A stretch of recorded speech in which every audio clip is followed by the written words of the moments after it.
सास, माँ, बहू और बेटी।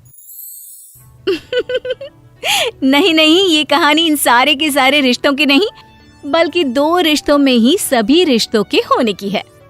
अरे बहू, मेरे और तेरे ससुर जी की रोटी मत बनाना, मैं बना लूंगी, दिन तक ठंडी हो जाती है।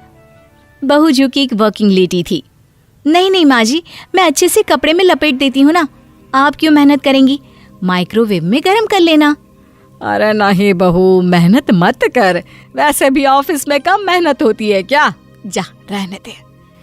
लेकिन बहू मानती नहीं, वो सास ससुर की रोटी बनाकर ही जाती है। दोपहर में खाने के वक्त ससुर जी कहते हैं, अरे बहू को रोटी बनाने के लिए क्यों मना कर दिया, क्या हो गया, ठंडा ही तो खाते आए हम लोग हमेशा से। अरे वो क्या है ना, सुबह ऑफिस जाती है, घर का सारा काम करने में वक्त लग जाता है, अरे थकती है वो अलग, तो मैंने सोचा बहाने से ही थोड़ा कम काम करवाऊं। ससुर मुस्कुरा रहे होते हैं। ये तो अच्छा है, बहू को समझना जरूरी है। वक्त बीत रहा था, घर में सब खुश थे कि एक दिन, माँ जी आप शाम को थोड़ा टहलने निकला करें, घर पर रह रहकर हड्डियां जाम होती है, पापा को भी ले जाया करिए, मैं वक्त पर तो आ जाती हूँ। बहू ठीक 5 बजे ऑफिस से घर आ जाती है। फिर चाय नाश्ता बनाकर सास ससुर के साथ बैठती, उन लोगों को सारा दिन का हाल बताती। रात को पति घर आता है। क्या बात है बेटा, ऑफिस से आकर कभी हम लोगों के साथ भी बैठा कर।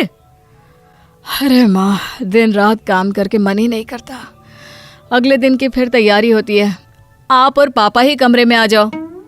इससे अच्छी तो बहू है, कितना भी थकी रहे, घर आकर हम लोगों के लिए चाय नाश्ता बनाना, फिर बातें करना। बहू ना होती तो हम बुढ़ा बुढ़िया तो बैठे ही रह जाते। सास और ससुर अब बहू के कहने पर शाम की सैर पर निकलने लगते हैं। सास की कई सहेलियां बनती है तो ससुर को भी कुछ बुजुर्ग लोगों का ग्रुप मिल जाता है। कैसा रहा सहेलियों के साथ शाम का वक्त? हम लोगों ने तो भाई खूब योगा किया। अरे हम लोगों को गप्पों से फुर्सत ही नहीं होती। वैसे मिसेस मल्होत्रा आज बहू के बारे में कुछ बोल रही थी। तभी वहां ऑफिस से बहू आ जाती है जो जींस और टॉप में होती है। क्या बात है माँ, क्या कह रही थी आपकी सहेली आपकी बहू के लिए? सास इस बार बहू को कुछ अलग तरीके से देखती है और उल्टा सवाल ही दाग देती है। क्या कह रही थी वो हटा, ये बता, तेरे ऑफिस में तो मर्द भी काम करते होंगे ना? बहू जो अब तक मजाक कर रही थी वो सीरियस हो जाती है। मर्द होंगे नहीं माँ जी, मर्द ही ज्यादा हैं, हम 5 ही लड़कियां हैं ऑफिस में। अरे तो अच्छा लगता है क्या ऐसे कपड़े पहनती हो? कल से तुम ना साड़ी पहनकर ऑफिस जाना, और हाँ, शाम का नाश्ता थोड़ा जल्दी बनाया करो, नाश्ता बनाकर बाद में ही ऑफिस के कपड़े चेंज करने जाना। बहू को समझ में नहीं आता कि सास को हो क्या गया है, लेकिन वो कुछ नहीं कहती, सीधे किचन में जाकर चाय नाश्ता बनाती है और सास ससुर को दे देती है। अगले रोज बहू ऑफिस के लिए तैयार होती है तो खूब सुंदर सी साड़ी पहनती है और ऑफिस के लिए निकलने से पहले सास और ससुर के पैर छूती है और निकल जाती है। क्या बात है, आज मेधा के ऑफिस में लग रहा है कोई फंक्शन है। अच्छा, पता नहीं, मुझे तो बताया नहीं, वैसे तो सारी बात करती रहती है। अरे देखा नहीं कैसे साड़ी पहनकर जा रही थी? अरे वो तो मैंने ही बोला है उसे। अरे अच्छा लगता है क्या रोज रोज ऐसे सूट या जींस में जाना? बहू हो, बहू बनकर रहो, और आप भी ना मेधा मेधा मत किया करिए, बहू बोला करिए, सर पर चढ़ जाएगी तो दिक्कत हो जाएगी। सास अब बहू को बहू जैसा रखने लगती है, हर बात पर रोका टोकी, हर बात पर ताने। क्या बात है, आजकल लेट आ रही हो ऑफिस से? अरे चाय के लिए भी देर हो जाती है, हम लोग फिर पार्क में भी देर से पहुंचते हैं। सभी की बहुएं वक्त से चाय नाश्ता करा देती है अपने सास ससुर को, बस एक तू ही है जो उस वक्त ऑफिस से निकलती है। माँ जी, वो एक रास्ता पुलिस वालों ने न जाने क्यों बंद कर रखा है, जिसके कारण ट्रैफिक ज्यादा हो जाता है। मैं कोशिश करूंगी कल वक्त से पहले ही निकल जाऊं। ससुर देख रहे होते हैं कि बहू अब परेशान सी रहने लगी है। एक रोज, मेधा, बेटी मेधा। जी पिताजी। बेटा देख जरा कौन सी टी शर्ट अच्छी लग रही है। वो क्या है ना, शाम को सब बदल बदल कर टी शर्ट पहनते हैं, मैं भी सोच रहा हूँ कि आज कुछ अच्छा सा पहन कर जाऊं। हाँ पिताजी, ये सही है। ये लाल वाली ना बहुत जचेगी आप पर। मेरे पापा पर भी डार्क रंग बहुत जचता है। क्या चल रहा है? अरे ससुर के सामने घूंघट तो छोड़ो, ऊपर से रंग बताया जा रहा है टी शर्ट का। अरे बहू, कोई संस्कार दिए नहीं है क्या तेरी माँ ने? बहू इस बार बहुत निराश हो जाती है। वो वहां से तुरंत अपने कमरे में चली जाती है। अब बहू घर का सारा काम करती, ऑफिस जाती, लेकिन साड़ी और सर पर पल्ला लेकर। एक बार पड़ोसन उनके घर आती है। वाह सुमित्रा बहन, बहू का तो रूप ही बदल दिया।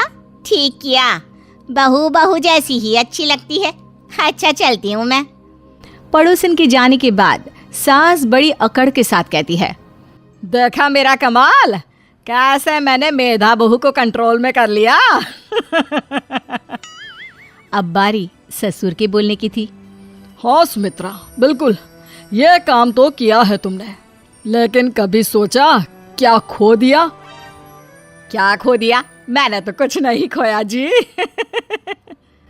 खोया है, पहले बहू जब ऑफिस जाती तुम्हारे पैर छूकर तुम्हें गले लगाती, लेकिन अब सिर्फ पैर छूती है।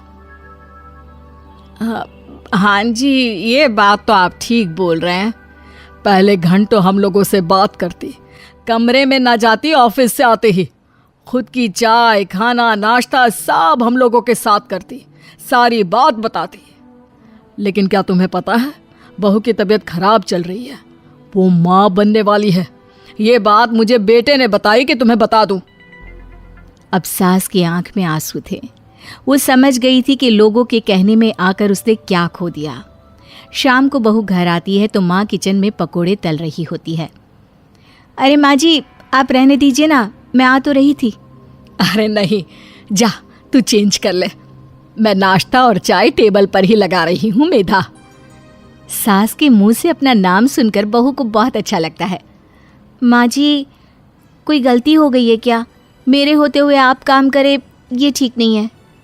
संस्कारी और समझदार बहू सास को माँ समझती है, लेकिन सास की बेवकूफ़ी उसे सास ही बनाकर रखती है। बहू, मुझे भी थोड़े संस्कार और समझदार बनने का मौका दे, जिससे मैं भी बहू नहीं बेटी को देखूं तुझ में। और हाँ, मेरा होने वाला पोता क्या कहेगा कि दादी ने तो मेरी माँ को बहुत परेशान किया। बहू सास को गले लगा लेती है। नहीं माँ जी, वो कहेगा कि माँ को तो दादी ने बेटी बनाकर रखा है।